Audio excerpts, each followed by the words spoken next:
வேட்கை பற்றி நோக்க தத்தை மார்க்கு தமராயன் பற்ற கூட்ட திற்பரா குற்றச்சு தோற்பற்றிய ஓடும் சித்தமீட்டு பொய்த்த வாழ்க்கை சிக்கை நீக்கி திணிதாய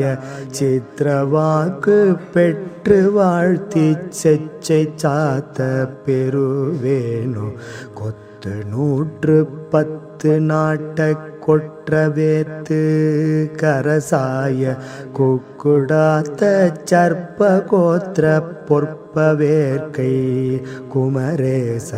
தத்வ 48 மேற்று திடமேவும் தர்க்க சாத்திர தக்க மார்க்க சத்திய வாக்கிய பெருமாளே.